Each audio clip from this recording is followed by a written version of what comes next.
At age 50, Ray Lewis is remembered as one of the greatest warriors the NFL has ever produced. A man who built a defensive empire that struck fear across America. Over 17 seasons with the Baltimore Ravens, he was the heart, the soul, the roaring voice that led a city from despair to hope. 2 Super Bowl championships, 1 Super Bowl MVP, a rare feat for a linebacker, along with 2 NFL Defensive Player of the Year awards, 13 Pro Bowl selections, and over 2,000 official tackles. Ray didn't just set records, he redefined courage. With his wide stride, fiery eyes, and locker room speeches that set the entire room ablaze, Ray Lewis became the embodiment of leadership, the voice every Ravens player wanted to follow into battle. People used to say, "Ray doesn't play football, he commands it." He created Baltimore's never-quit culture, an identity that made every opponent wary. But behind the bronze statue outside M&T Bank Stadium, behind the roar of the stands and the glow of glorious victories, there was another Ray Lewis, a lonely man wrestling with demons that fame could never chase away. His body, after nearly 2 decades of collisions, had become a map of pain. Damaged nerves in his neck caused his left hand to tremble slightly whenever he tried to make a fist. Cracks in his spine turned bending down to tie his shoes into a challenge. Many mornings, he had to sit motionless for minutes, waiting for the pain to subside before taking another step. But physical pain was nothing compared to the greatest wound of his life, the death of his son Ray Lewis III, in 2023. A father who had protected dozens on the field, who had fought the entire world, was powerless against the grief of losing a child, something no Super Bowl trophy could ever ease. Ray once whispered, "I've been strong my whole life, but this broke me." And in that moment, the man who made America look up realized a brutal truth. What he had lost would never return, and what remained were painful memories he was forced to live with. At age 50, Ray Lewis's tragedy doesn't lie in what he lost, but in what he has to keep living with. Ray Lewis once stood in the center of the stadium, where tens of thousands chanted his name like a god. But few knew that the man they celebrated grew up in a home where cries and the sounds of things breaking were more familiar than laughter. He was born in Bartow, Florida, in a cramped and cold house where a 16-year-old girl, his mother, Sunsaria Buffy Lewis, didn't yet know how to love herself, let alone a child. His mother became a mother while still a child herself, and Ray became an adult when he should have still been learning how to be a kid. Ray's father, an amateur boxer, walked out of their lives before Ray could even call him dad, leaving a void so large that decades later, Ray still carried the haunting question, why didn't he stay? That absence wasn't just a man leaving, it was the absence of a role model, of love, of safety, of what every boy needs to understand strength. Ray had none of that. All he had was fear. Ray's childhood nights had no fairy tales, no goodnight wishes, no warm embraces. Instead, there were nights when the little boy held his siblings tight, hiding under the kitchen table or behind a cabinet door, listening to the men who passed through his mother's life yelling, smashing things, and sometimes hitting. The sounds of impact, a wooden table crashing to the floor, a slap across his mother's face, glass shattering, became more familiar than an alarm clock. Ray often shielded his younger brother and sisters with his own body, terrified that if they cried, the man would hit harder. That wasn't ordinary childhood fear. It was the fear of a soldier who hadn't grown up yet, living on a battlefield in his own living room. Only in that darkness did Ray learn life's cruelest truth. No one was coming to save him. The 4, 5, 6-year-old boy learned to stay silent, to endure, to swallow his tears. And when he saw his mother cry from poverty, betrayal, exhaustion, Ray understood that if he wasn't strong enough, he would lose everything. He had no childhood. He had a front line. No one taught Ray how to be a man. Violence did. No one taught him love. Loss did. No one taught him to stand. Life forced him to. Those psychological scars followed him to school, where it should have been the safest place, but became another battlefield. Ray had no new clothes, no nice backpack, no decent lunchbox. A boy who came to class in worn-out shoes, with wary eyes, carrying the exhaustion of an adult. Peers mocked him for being poor, for being quiet, for being the kid without a dad. There were days Ray was shoved against walls, beaten, his books torn, but he didn't cry, not because it didn't hurt, but because that boy had run out of tears long ago. Teachers didn't believe he would succeed. Friends saw him as trouble waiting to happen. Society viewed him as a statistic already crossed off. But deep in Ray's eyes, what burned wasn't anger, it was hunger. Hunger to be seen, to exist, to prove himself. That hunger was so intense it didn't just save him, it turned him into something no one could have predicted, a true warrior. In the cramped bedroom corner, Ray, as just a tiny boy, set brutal workouts for himself. Hundreds of push-ups every morning, hundreds of sit-ups before school, running laps around the rundown neighborhood, until his legs went numb. Each push-up was a vow, I won't let anyone hurt Mom again. Each running step was an answer to the father who left. I don't need you to be strong. And every drop of sweat on the scorching ground burned away a piece of that fear. In a world where no one loved him, Ray learned to build himself. In a world where no one protected him, Ray learned to become the protector. In a world where no one called his name, Ray learned to make the whole world remember it. And in those years of abandonment, beatings, and disdain, something formed inside Ray Lewis, a fierce flame, a survival will, a strength no one could comprehend. This was the darkness of his origin, the place where the warrior was forged, the part of the story never told on the field, and the part that makes Ray Lewis's tragedy at age 50 even more painful, because to become a legend, he had to live through things most people can't even imagine. Those years turned Ray Lewis into an adult before he ever understood childhood. While other kids slept in, Ray was up at 4 a.m., not out of ambition to become an athlete, but from a primal fear etched into his bones. If he didn't get stronger right now, no one would protect his mom and little siblings. Ray's mornings didn't start with breakfast. They started on the cold floor, doing push-ups until his arms shook, collapsing from exhaustion, but forcing one more rep. Every cry from his mom the night before was one push-up. Every fresh bruise on her arm the next morning was a longer run. In Ray's world, love wasn't words or hugs. Love was a 10-year-old boy waking before the sun, trying to outmuscle the fear crushing his family. He ran until his lungs burned, salty sweat stinging his eyes, old shoes worn thin from thousands of small feet pounding the pavement. He had no coach, no training program, no one to teach proper form. He only knew one thing: be stronger than yesterday. Each run was also a confrontation with himself.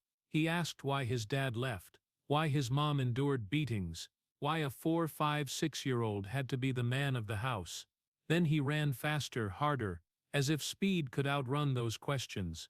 Neighbors saw the scrawny kid with dark circles under his eyes running in the freezing fog, but no one knew each step was a silent vow. I won't let anyone hurt Mom again. I'll never let anyone look down on me again. I'll become something the whole world fears. In those hazy mornings, Ray started wrestling alone. He'd watch TV wrestling, then mimic the moves with his young hands. Some days he'd practice until he crashed to the floor, hurting enough to cry, but the tears lasted only seconds before he got back up. No one was there to wipe them, so Ray learned to let them dry. No one comforted him, so Ray learned to turn pain into fuel. It was a child fighting the world with underdeveloped arms. But in that fragility, Ray's persistence became the most terrifying thing, not because he had natural talent, but because he carried a survival obsession. He didn't train to be good, he trained not to be crushed. Fear became Ray's compass, but not the kind that paralyzes, the kind that tells you weakness isn't an option. Young Ray Lewis didn't dream of stardom, not fame, not cheers. He dreamed only of this: tomorrow Mom doesn't get hit. Tomorrow I can shield my siblings better. Tomorrow I can stand up and say no to anyone threatening my family. From deep inside that child grew a power no one around him noticed, ultimate fighting spirit, not to win, but to not drown, to not disappear, to go from an invisible kid to the commanding man the entire NFL would later respect. And in those gloomy childhood mornings, as Ray Lewis ran alone on rocky roads, doing push-ups until his arms locked from exhaustion, a warrior was born, not on the field, not in a gym, but in a poor, violent home where a boy learned to get up every time life tried to knock him down, and that not talent or physique, is why Ray Lewis became a legend. This is the origin of the ultimate warrior, the man who would spend his whole life fighting, not just on the field, but against the darkness inside himself. When Ray Lewis stepped foot into the University of Miami, he wasn't just entering a college. He was stepping onto a real battlefield, a place long famous for its aggressive, fiery culture and the mentality of be a beast or disappear. The Miami Hurricanes weren't a team for the faint-hearted. This was where, if you were half a step slow, someone would crush you without mercy. Kids who grew up in poverty, trauma, violence, kids who never had a childhood, gathered here to survive on the only thing they had left, fighting instinct.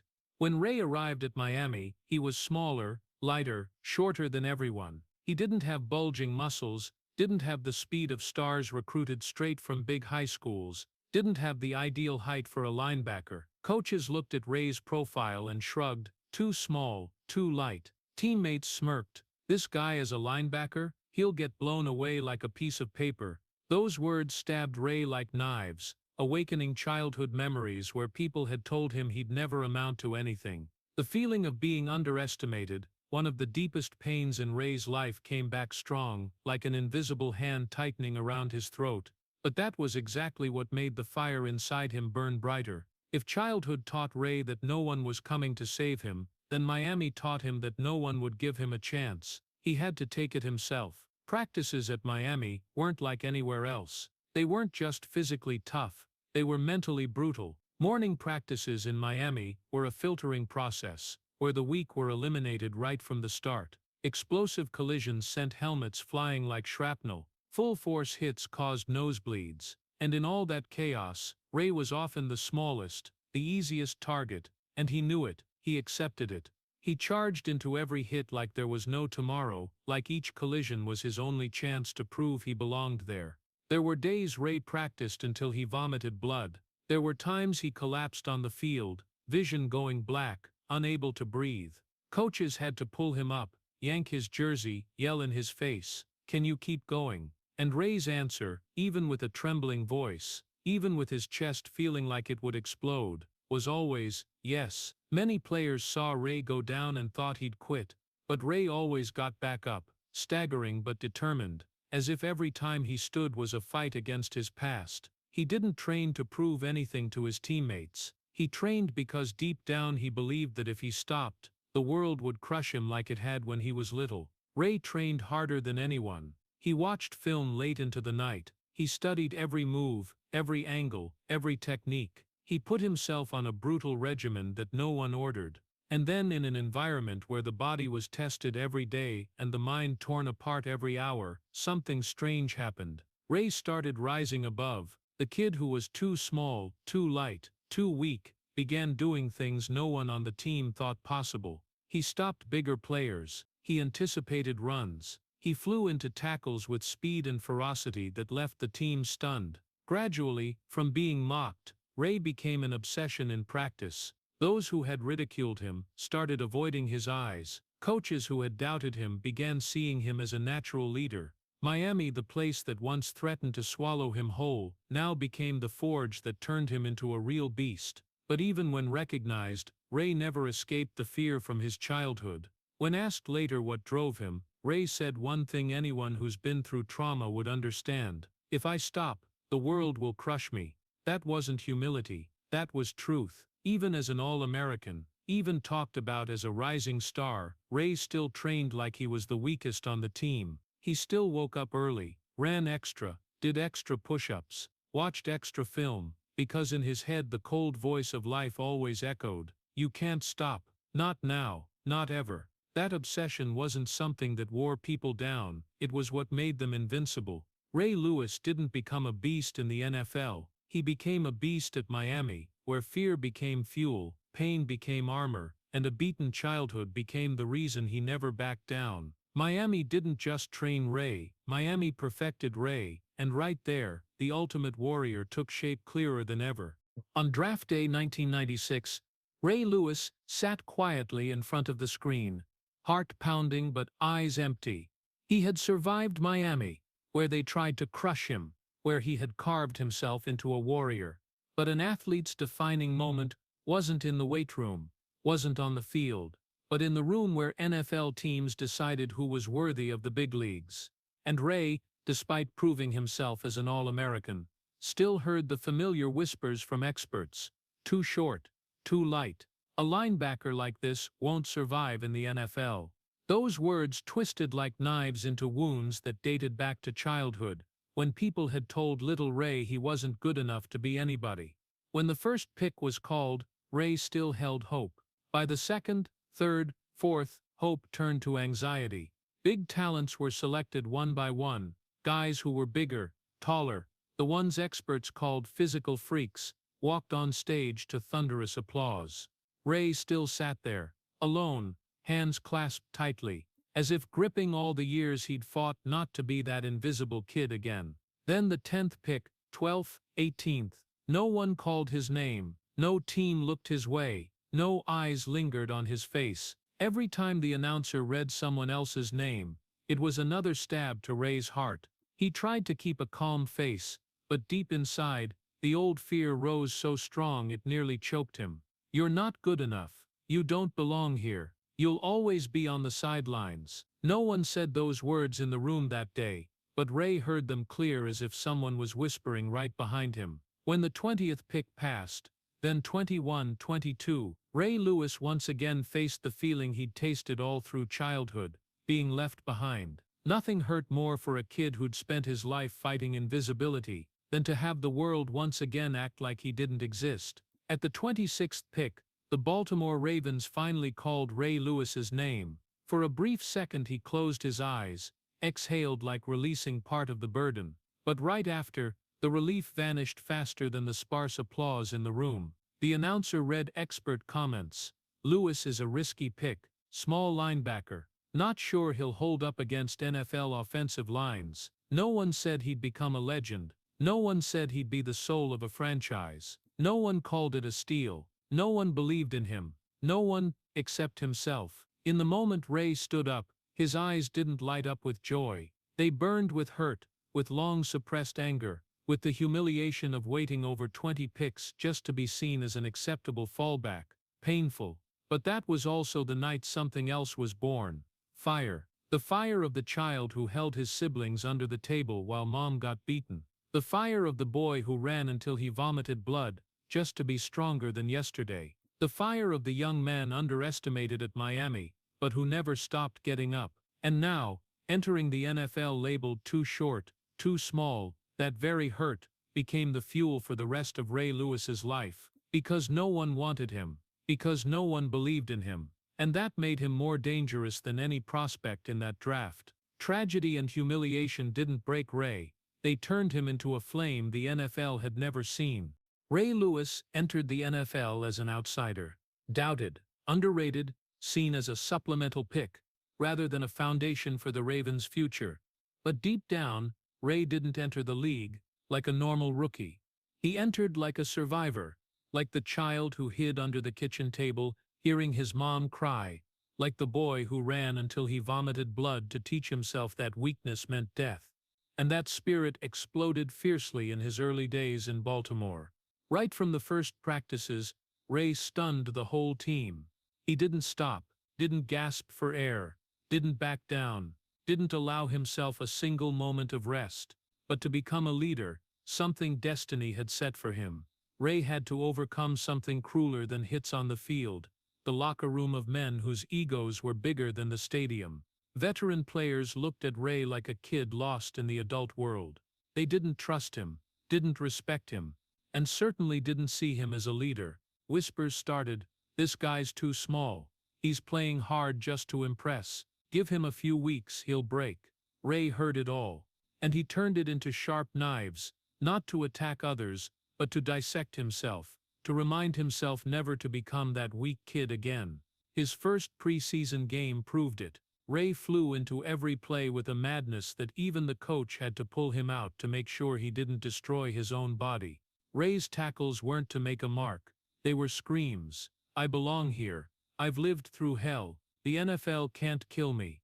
Every time Ray collided, he unleashed the anger from his childhood, from being underestimated, from that painful draft night. He played football like a madman, but really he was a man who understood life gave him only one choice: be stronger than everyone, or get swallowed without mercy. And then something strange happened. One by one in the locker room, people started looking at Ray with respect they couldn't deny. The way he practiced, the way he talked, the way he stared into the eyes of bigger teammates without flinching, the way he led drills even when exhausted, the way he got up after hits that made the team pause thinking his bones were broken. It all made everyone realize Ray Lewis wasn't just a player, he was a force. Not long after he was voted defensive captain, rare for a rookie. But to keep that role, Ray paid with tears, with deadly pain, with sacrifices no one saw. There were nights he couldn't sleep because his back hurt so bad he had to curl up on the floor. There were mornings he needed help to stand because his body wouldn't obey. But when he stepped on the field, Ray hid it all behind fiery eyes, as if he'd never known pain. That's what made him an icon. Not because he was stronger than others, but because he hurt more than others, and still didn't stop, and Baltimore started changing because of him. The team once mocked, labeled a new weak franchise with no identity, suddenly became an organization with fierce fighting spirit. Ray Lewis passed on what life had taught him since he was little. If you stop, the world will crush you. It was Ray who shaped the Ravens' culture: tough, disciplined, violent, unafraid of darkness, unafraid of anyone. And from his own blood, injuries, unbreakable will, a legend started taking clear shape, not on paper, not in stats, but in the fearful looks of opponents every time number 52 got up after a hit that seemed strong enough to end a normal person's career. Ray Lewis came out of hell, but he didn't leave hell behind. He carried it with him, turned it into armor, into fire, into what made him a true titan in the NFL. And that was just the beginning of the legend. But just as Ray Lewis was becoming an unstoppable titan on the field, when his roar echoed across the NFL, fate was preparing to deliver the cruelest blow of his life, a blow not from any running back, but from the darkness of a life-or-death night. The night of January 31st, 2000, Atlanta was immersed in neon lights and music from post-Super Bowl parties. Ray Lewis, already a big star for the Ravens, showed up at a high-end club with a few friends. No one knew that just minutes later, his life would veer onto the darkest path no player could imagine. Outside the club, a petty argument broke out. Many witnesses said that in an instant, it turned into a chaotic brawl. Shouts rang out, bodies shoved against each other, and then knives flashed in the night. When the crowd dispersed, two men lay motionless on the street. Blood stained the cold sidewalk red. Police sirens wailed like a death knell. Ray Lewis was at the scene. He did not kill anyone, but he could not escape the story. Just hours later, Ray was arrested. The news spread like wildfire, and America, which had once looked up to him as a symbol of strength and will, suddenly turned its back in unprecedented fury. Morning newscasts all carried the headline, "Ray Lewis charged with murder." The press branded him with a chilling name, Killer. Tabloids ran wild, painting Ray as a savage beast, just released from its cage. NFL analysts talked non-stop. Fans raged. Ravens supporters were shocked and angry, and haters gloated, as if they'd been waiting for this moment forever. In one night, Ray Lewis was no longer a leader, he became the cursed one. The very next day, hundreds of number 52 jerseys were thrown into fires, burning fiercely in backyards of homes that once hung his picture on the wall.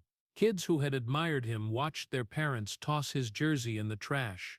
Baltimore was torn in two, those who believed he was innocent, and the majority who wanted him locked up.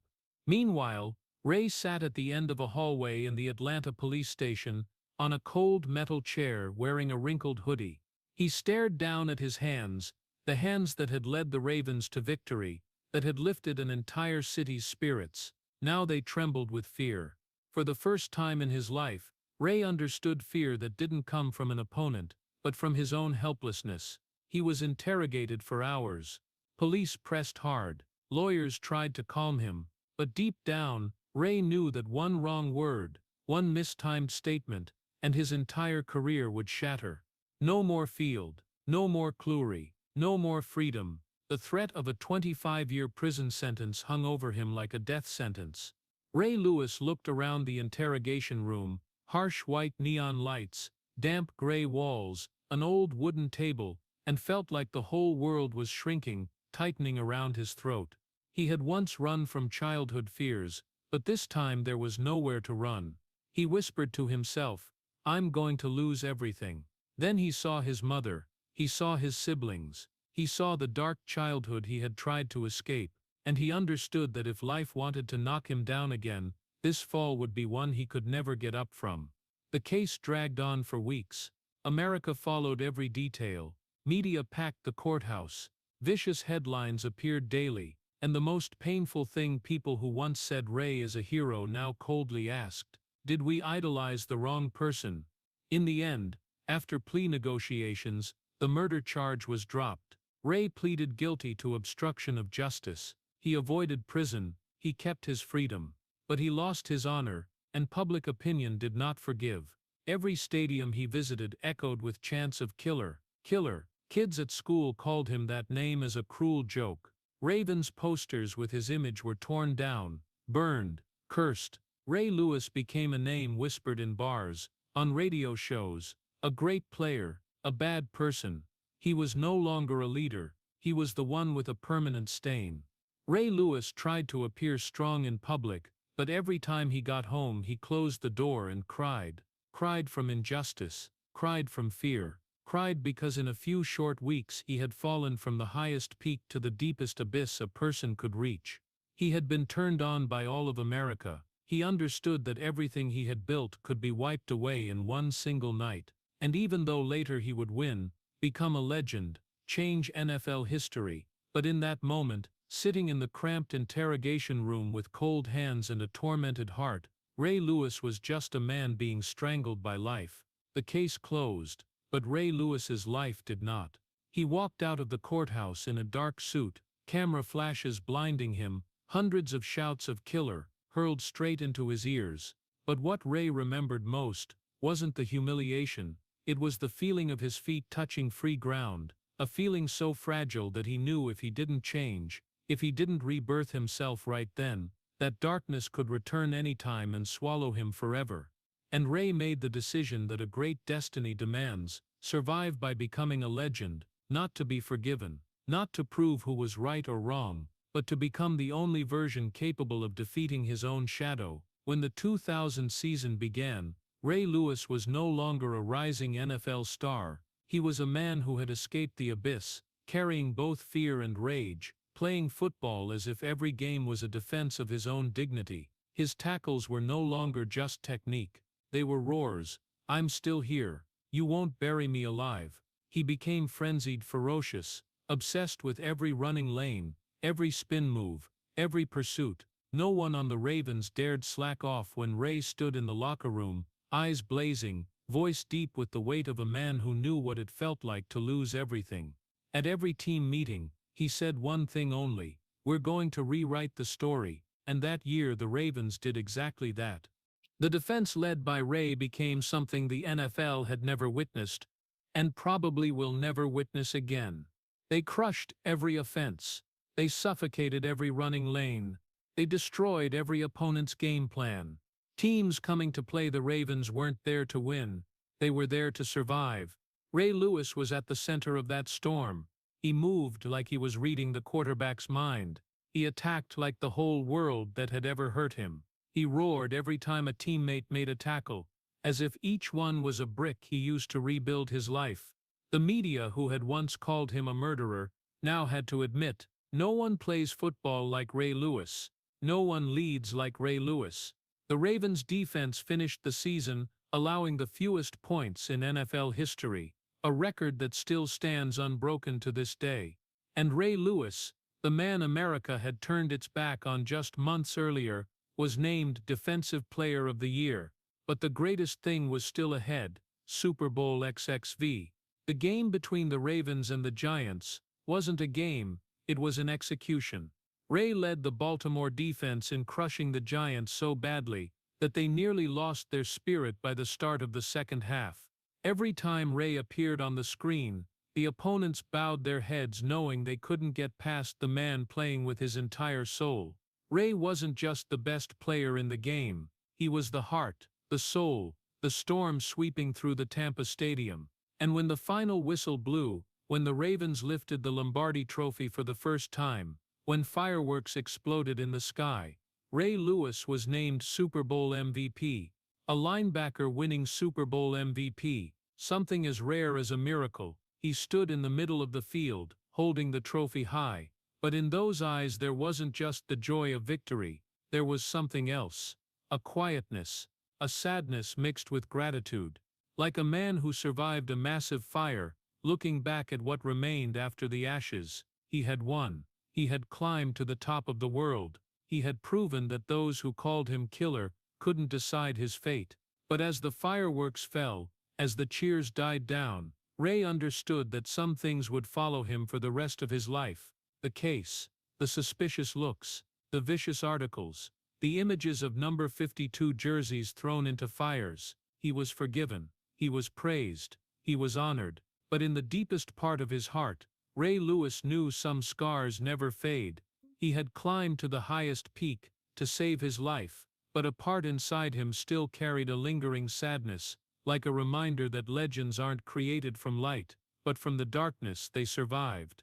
But the Super Bowl glory was only the starting point for another phase in Ray Lewis's life, a phase where he was no longer just a star, no longer just an outstanding linebacker, but the soul of an entire city, a religion, an ideology. Baltimore no longer saw Ray as a player, they saw him as a sacred leader, whose every word, every stride, every tackle carried the weight of faith. Ray's locker room speeches became legendary.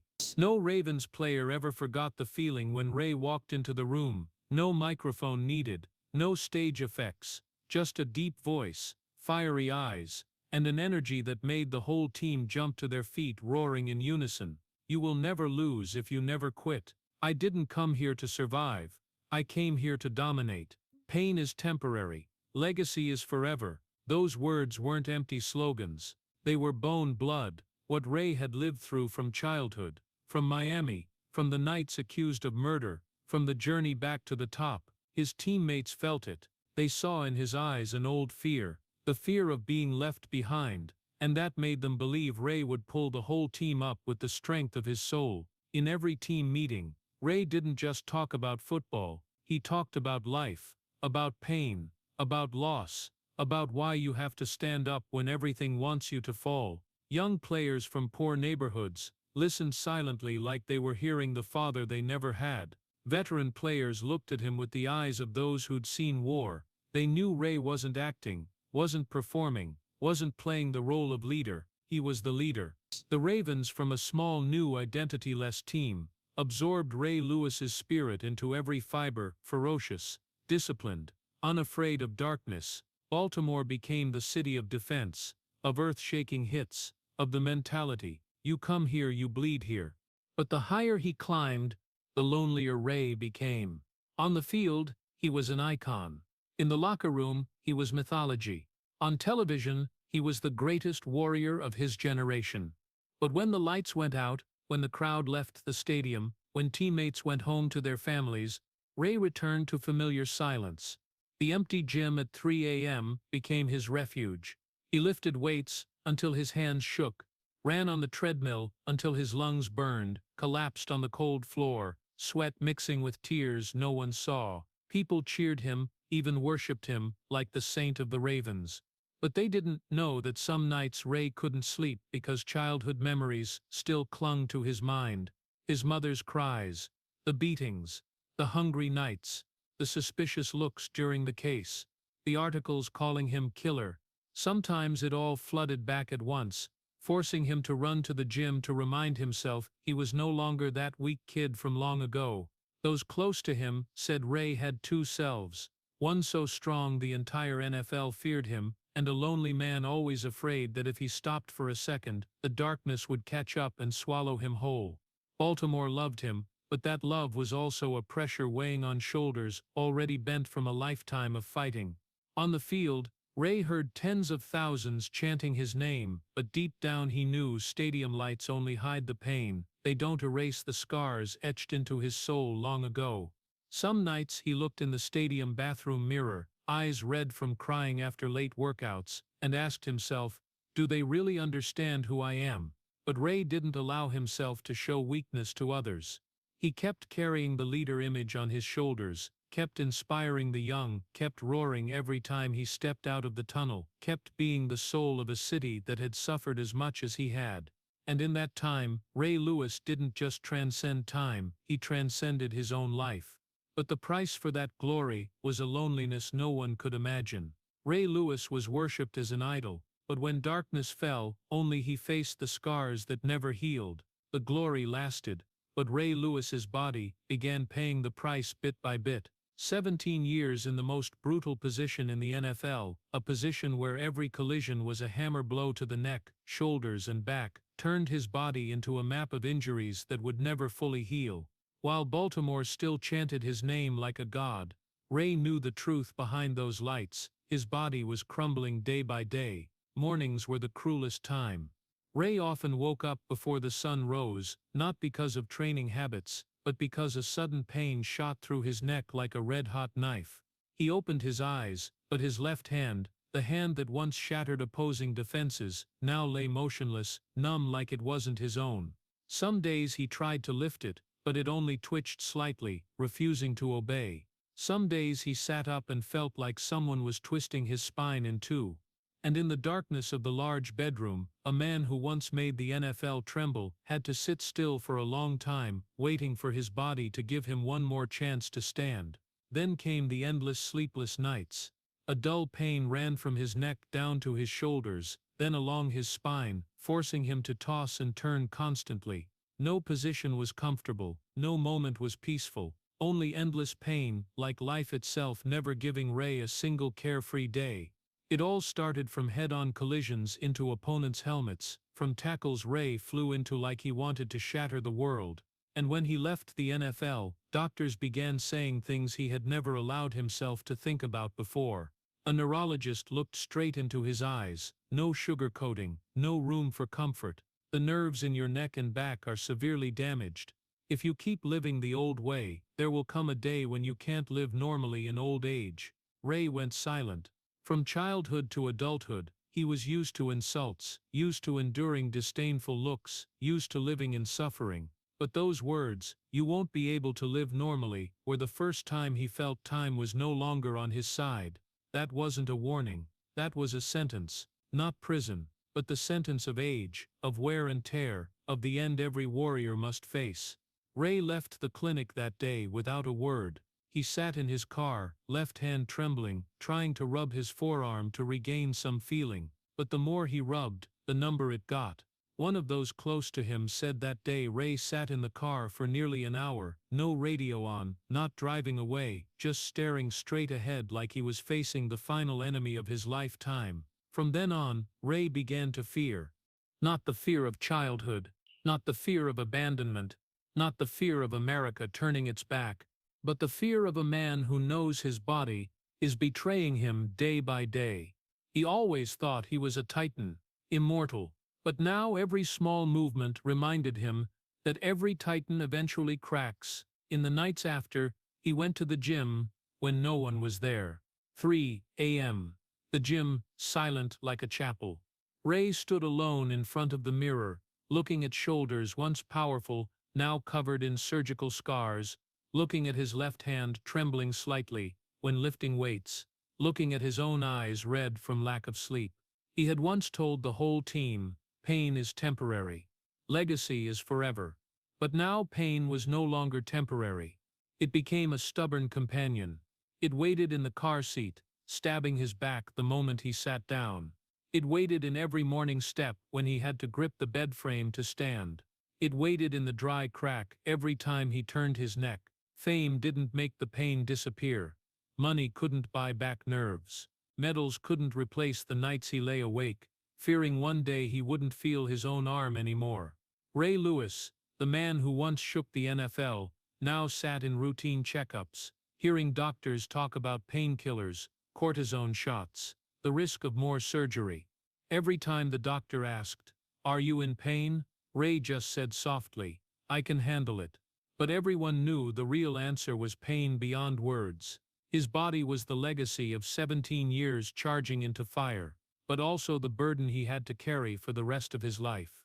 And in those days Ray Lewis began to understand a brutal truth, a truth no stadium lights could hide. No matter how strong a warrior is, he can't defeat time.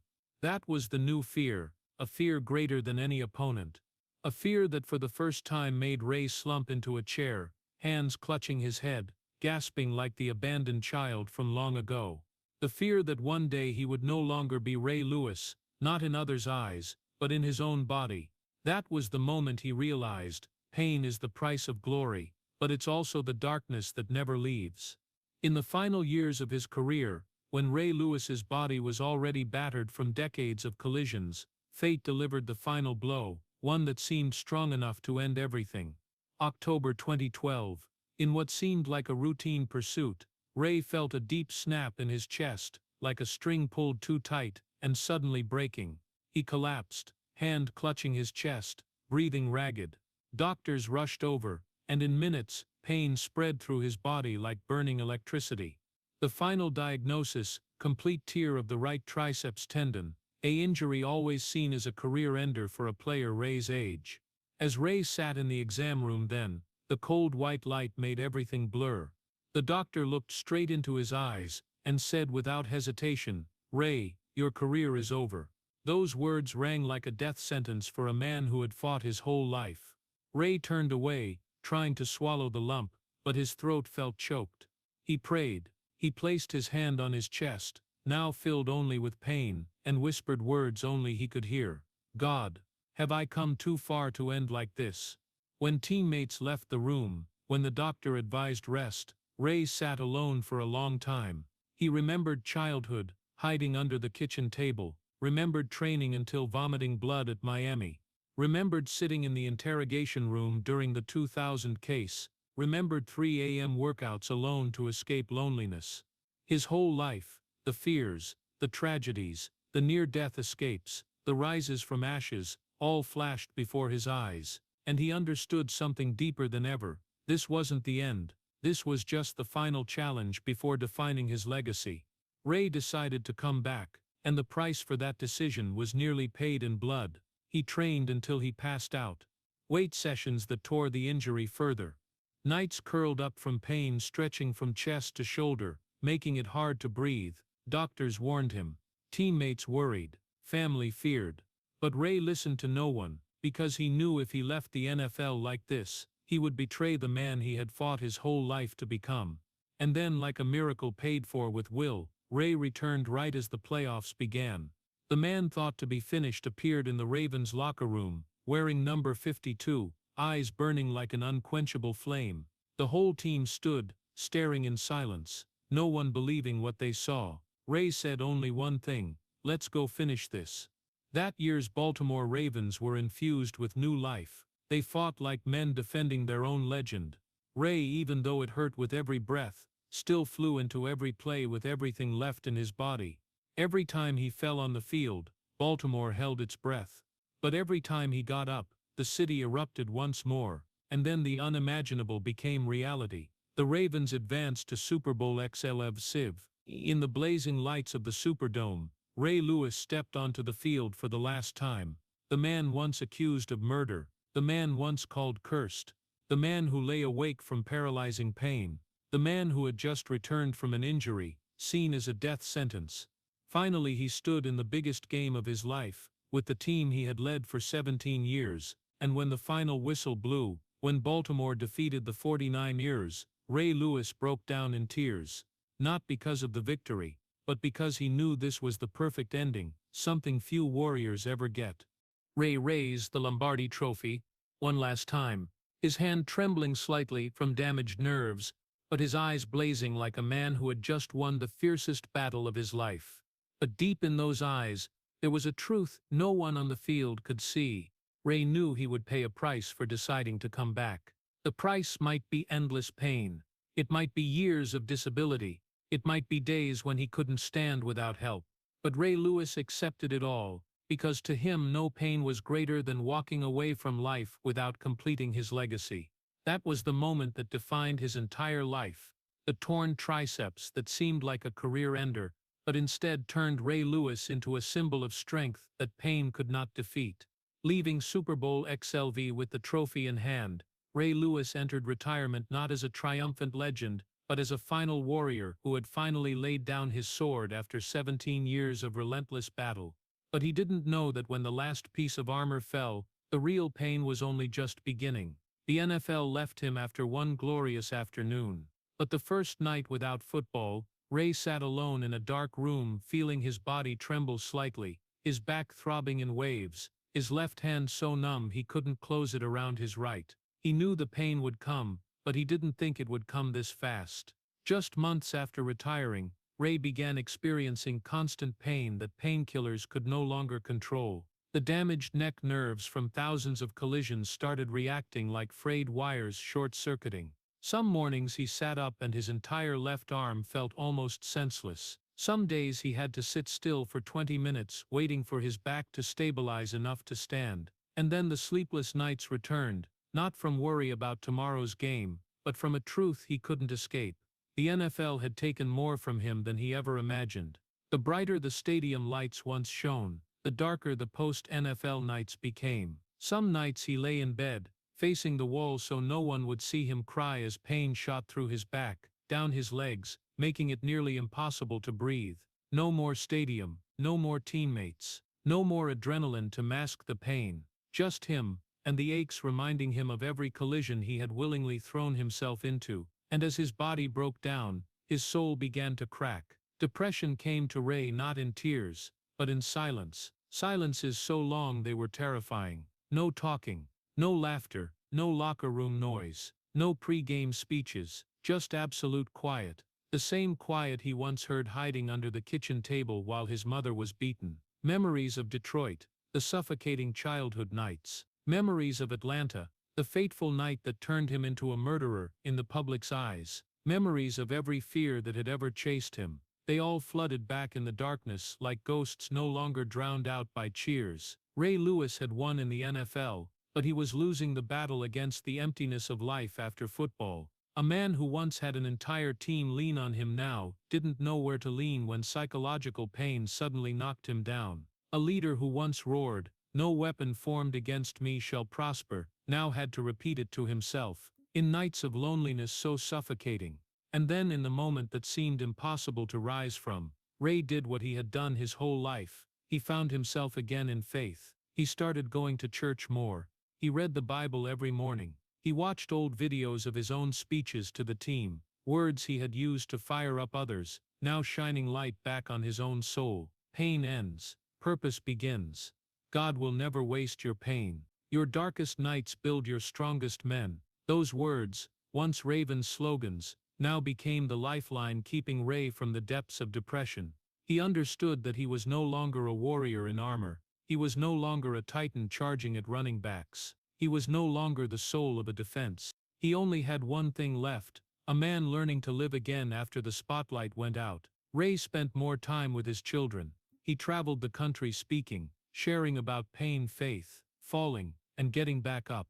He began a journey of healing, not from his body, but from his soul. He learned to forgive the father who abandoned him, learned to forgive himself for the mistakes of 2000, learned to accept a body that was aging, learned to live a life without cheers.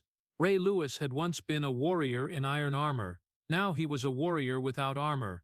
But for the first time in his life, he was fighting to find peace. And in the silence of those painful nights, Ray understood that the greatest battle of his life wasn't in the NFL. It was the battle against the scars he had carried his whole life. But then all the physical pain, all the nights wrestling with old memories, all the scars from childhood and scandal, everything Ray Lewis had ever been through, became small compared to the tragedy that came next. A tragedy that no legend, no leader, no warrior could ever prepare for: the death of his son Ray Lewis III. That day when Ray's phone rang, he didn't know the next moment would shatter his entire life. The news was only a few short sentences. "Ray, your son, overdose. He didn't make it." Ray Lewis collapsed right there, Not kneeling from back pain, not from overwhelming emotion, but because his heart felt torn into pieces in a single instant. He tried to ask something more, but no sound came out. He couldn't stand, his left hand shaking violently, his right hand gripping the table but still sliding down. The man who once roared in front of tens of thousands of fans, now curled up on the floor like a child who had lost everything. Ray Lewis III, the 28-year-old son who carried the same football dreams as his father, who had a smile that lit up every practice, who had eyes so like Ray's that friends used to say he looks just like a copy of you, was now gone forever. Ray couldn't believe it. He didn't want to believe it. He pounded the floor with his hand. He screamed. Then he went silent. The silence hurt more than the scream. Ray's body trembled, not from age or nerves, but from an irreversible truth. He had lost his son. In the first hours, Ray could only repeat the question every broken father asks, "Why? Why, my son?" Then came the second question, the one that sank him deeper into the darkness. If only I had been stronger. If only I had seen it sooner. If only I had protected him better. Ray Lewis, the man who had saved his team, saved a city, saved his own life, could not save the child he loved most. He blamed himself so much that no one could pull him out of that pit. Those days without light, Ray disappeared from the world for several days. No eating, no training, no answering messages, no appearing in front of family. He locked himself in his room, curtains drawn, the only light from a small candle placed in front of his son's photo. Sometimes he sat motionless for hours, eyes bloodshot, staring into nothing like he was slowly disappearing too. Sometimes he punched the wall, pounded his own chest like he wanted to rip the pain out of his body. Sometimes he collapsed on the floor, clutching his son's old jersey and crying until he passed out. Friends said that in those days, Ray never left the room. They left food at the door, but the next morning it was still there untouched. Ray only drank water, only breathed, only existed. He once thought torn nerves, broken bones, ripped muscles, that was pain. But when he lost his son, he understood that the body is just a shell. The real pain lives in the soul, and Ray Lewis's soul, at that moment, was torn into 100 pieces. The pain of a father losing his son, the greatest tragedy in Ray Lewis's life. Ray once preached that God would never let any pain happen without meaning, but his son's death shook his faith for the first time. In the night, Ray knelt on the cold floor, hand placed on his chest, the spot where his triceps had once torn, the spot he had fought to return to the field, and begged, if possible, take me instead of him. He repeated, "Don't let him suffer anymore. I'll suffer in his place." Those weren't the words of a legend. They were the words of a broken father. Those nights, Ray didn't sleep. He paced back and forth, shoulders slumped, left hand trembling more from stress and sleeplessness. Sometimes he looked up at the ceiling, tears streaming down his temples, and whispered, "I'm sorry, Dad, sorry, son." No words hurt more than that. The NFL had seen Ray Lewis strong. Baltimore had seen Ray Lewis lead. The world had seen Ray Lewis rise from hell many times. But no one had ever seen Ray Lewis cry, until his son passed away. That pain didn't just knock him down, it silenced all of America. The image of Ray Lewis breaking down in public at the funeral. Ray appeared with swollen red eyes, his face no longer carrying the resolute look of a leader, but the face of a father who had lost the most precious thing in his life. Hundreds of players, former players, and fans were there, but no one dared approach Ray in the first minutes. He stood in front of his son's casket, right hand placed on the wooden lid, left hand trembling. A friend said Ray whispered this throughout the service, "I should have been there." It wasn't Ray looking for reasons. He was looking for blame in himself, an instinct that had followed him since childhood, when he always tried to protect his mother and siblings. When the live stream of the funeral spread across America, people saw Ray Lewis standing silently, head bowed, shoulders shaking slightly, and many cried with him. Because for the first time America didn't see linebacker number 52, didn't see the defensive titan, didn't see the Super Bowl legend. They saw a father who had lost his son, a man broken to the point that he still tried to stand so his son wouldn't be ashamed. A Ray Lewis never seen before, After the funeral, Ray appeared before the media only once. He didn't give a speech, didn't shout, didn't talk about faith. He only said one thing, softly, almost choking: "There is no pain in this world like the pain of a father burying his child." And that was the deepest truth of Ray Lewis's life. Childhood tragedy had created the warrior. The 2000 scandal had created the legend. The 2012 injury had created the icon. But the death of Ray Lewis III turned Ray Lewis into a human being, a human with a heart crushed to the point of having nothing left to lose. At the end of the darkest days, Ray stood in front of the mirror one morning, seeing eyes that had aged many years in just weeks. He touched the scar on his chest, then placed his hand on his heart. A part of it had died with his son.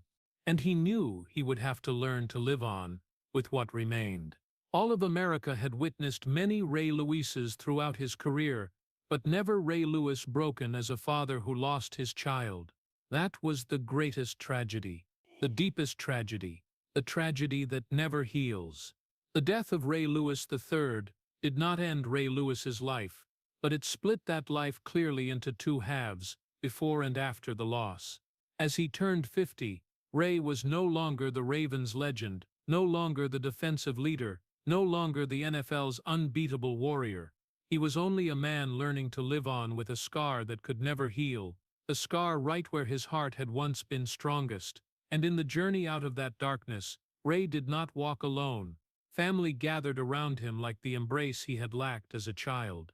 His children visited more often, sitting to listen to his stories, or just sitting quietly beside him so he wouldn't be alone.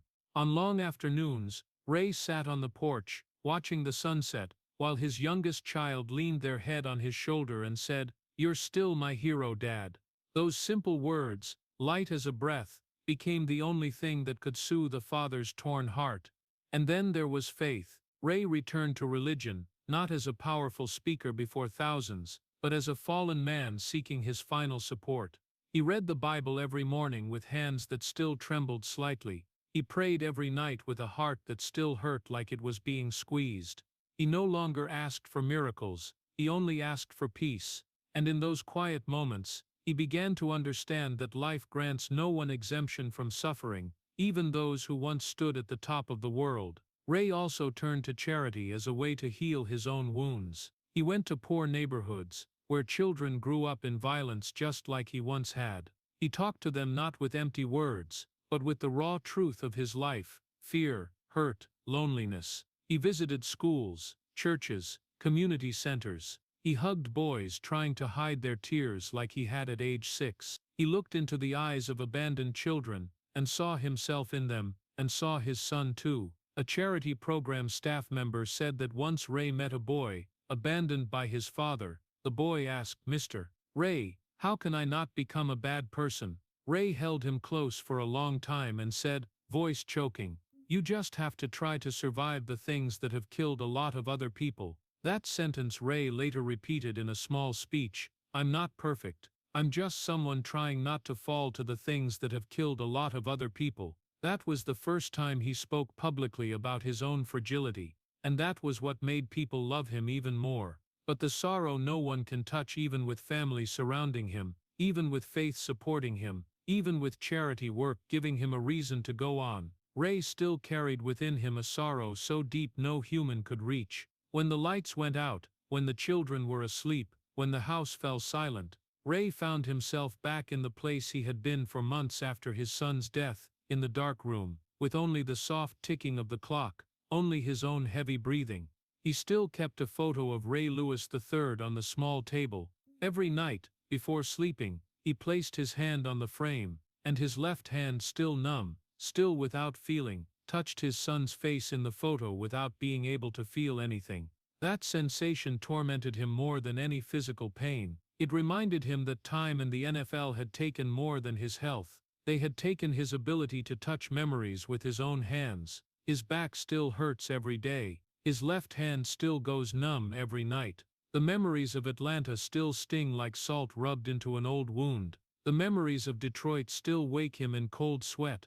And the memories of his son are a wound that will never scab over. Ray Lewis, The man who once shifted NFL defenses with just a look, now sometimes has to pause in the hallway, lean against the wall, close his eyes and breathe deeply to get through a sudden pain shooting down his spine. No one sees it, no one hears it, no one knows his real battle is no longer on the field, but inside his own body and mind, finding new meaning in the journey of helping others. And precisely because he understands pain, Ray became someone who could heal pain in others. He believes God didn't let him survive a horrific childhood just to win Super Bowls, didn't let him survive the 2000 scandal just to become a star, didn't let him survive the 2012 injury just to lift the trophy. All that suffering, he realized, was so he could understand the kids standing where he once stood, poor kids, abused, abandoned, looked down on. He said in a talk with a group of at-risk teens, "Back then I did push-ups to protect my mom. Now I train myself to live to protect your kids." Ray started community programs, funded scholarships, created jobs for youth, brought poor kids into training centers so they had a safe place to work out. He knows he couldn't save his son, but he can save other kids. He can save the little versions of himself. And in every one of those moments, Ray feels his son is still watching him. At age 50, Ray learns to live with scars that can't heal. Ray sits in his backyard on a winter morning, a blanket over his shoulders, eyes gazing at the pale purple sky. He is no longer the man who ran on the field like a storm. He is no longer the immortal warrior in the eyes of fans. He is a father carrying scars, a man learning to forgive himself, a soul still searching for peace after the longest storm of his life. He breathes in deeply, and for the first time in many years he whispers to himself, "Son, I'm trying. I'll keep living. For you." That wasn't a promise, that was a journey. And Ray Lewis, the warrior who emerged from hell, the NFL legend, the symbol of strength, now finds his greatest strength in something he had never been able to do his whole life: live with the pain, instead of running from it. At age 50, he accepts life with all its light and darkness. He accepts glory and loss. He accepts legacy and the deepest scars of his life. Because as Ray once told the kids at the community center, "I'm not perfect. I'm just someone trying not to fall to the things that have killed a lot of other people." And that is how a legend learns to keep living after the greatest tragedy of his life. There is a moment in life when a person, no matter how strong, has to stop and look back at the path they've walked. And as Ray Lewis turned 50, as he sat on his porch on a cold morning, left hand still numb, back still hurting, heart still heavy with a loss that has no name, he realized his life wasn't a football story. It was the story of a human who endured every wound, every fall, every prejudice, and still stood tall. Ray Lewis was born from darkness, from the cries of a 16-year-old mother, from beatings in a poor home, from under the table where a little boy held his siblings tight in fear, from the cruel voice of fate telling him he would never amount to anything. But from that darkest place, Ray learned the most important thing in life to survive: you have to be stronger than the pain. Little Ray ran until he vomited blood to teach himself that weakness was a luxury he couldn't afford. The child who once stood before the cruel wheel of the world, turned fear into armor, pain into a weapon, a wounded heart into the engine that drove him never to quit. Then that boy grew up, stepped into Miami, where men weren't taught to cry but to fight. Ray was looked down on, mocked, seen as not good enough. But he didn't answer with words. He answered with training until he collapsed, with unbreakable will, with getting up again and again. And Miami witnessed something the world would soon know. Ray Lewis wasn't just a player, he was a force. Draft day came, the day that decides the lives of hundreds of young players. Ray was passed over again, underrated, undervalued. But once more that humiliation didn't destroy him. It became fuel for the fire that never went out inside him. The 2000 case was the darkest chapter. All of America turned its back. People burned number 52 jerseys like burning a symbol that betrayed their trust. The press called him killer.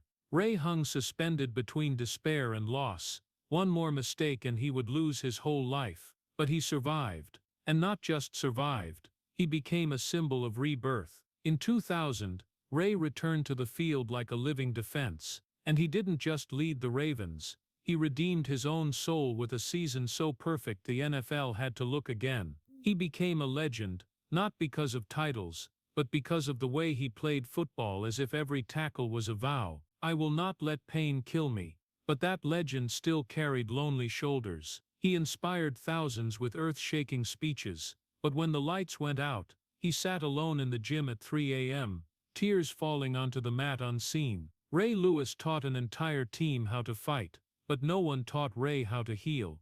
His body collapsed faster than he thought. Left hand lost feeling. Back hurt, like it was being slashed. Doctors said he wouldn't live normally in old age. But Ray still stood proud, still upright, still charged onto the field like a titan crossing a battlefield. In 2012, when his triceps tore, when the doctor declared career over, Ray refused to accept it.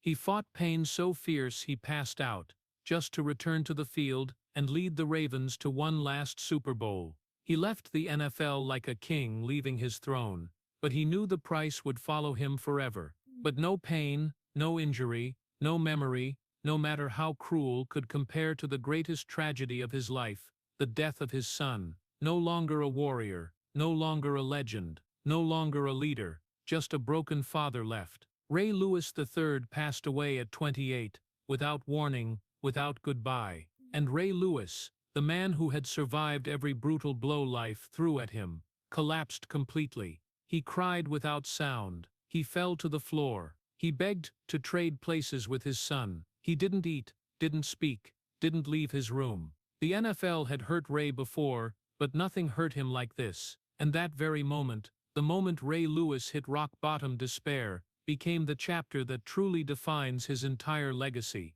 Not the Super Bowls, not the MVP, not the fame, but the way he learned to stand up after a pain that no one should have to stand up from. At age 50, Ray Lewis finds strength in family, faith, and helping kids going through the same violence he did. He uses his story, full of blood, full of tears, full of scars, to clear a path for lost souls. He tells them, "What has killed others didn't kill me, and it won't kill you either." He travels across America, not as the legend people cheer for, but as a man who wants to turn pain into legacy. A legacy not engraved on trophies, but engraved in the hearts of kids who have been hurt by life. Ray understands an important truth that America needs to hear: its strongest people feel pain too. Glory doesn't cover sadness. Survival is a form of victory, and that is the message he leaves for the world. The final moment, an image that never fades. Imagine 4 a.m., empty gym, no stadium lights, no footsteps running, no one chanting number 52, just Ray Lewis standing in front of the mirror. Left hand still numb, back still hurting, eyes still red from sleepless nights over his son. He lifts light weights, like a ritual to remind himself that no matter how many times life tried to break him, he is still standing here. The dim yellow gym light casts his shadow, not the shadow of a titan anymore, but the shadow of a man who has lived through every pain imaginable. And even without the roar of the crowd, the fire inside him still burns.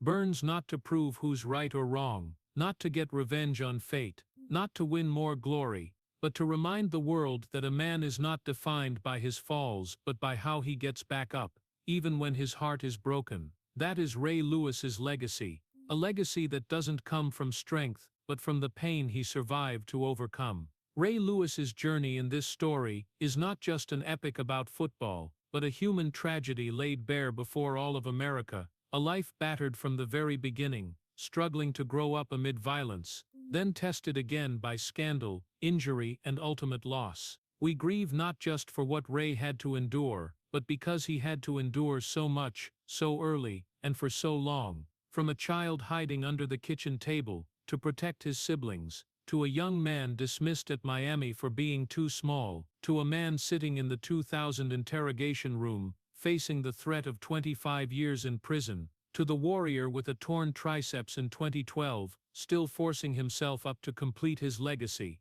Everything shows Ray never had an easy path. And when his son died from an overdose, the greatest tragedy running through the entire story, that was when America saw a Ray Lewis never seen before, not the defensive titan, but a father crumbling in despair.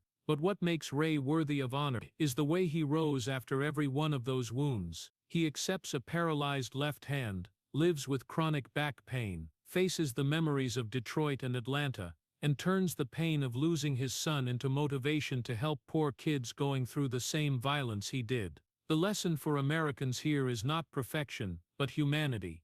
That the strongest people hurt too, that glory doesn't hide sadness, and that sometimes just surviving is a victory.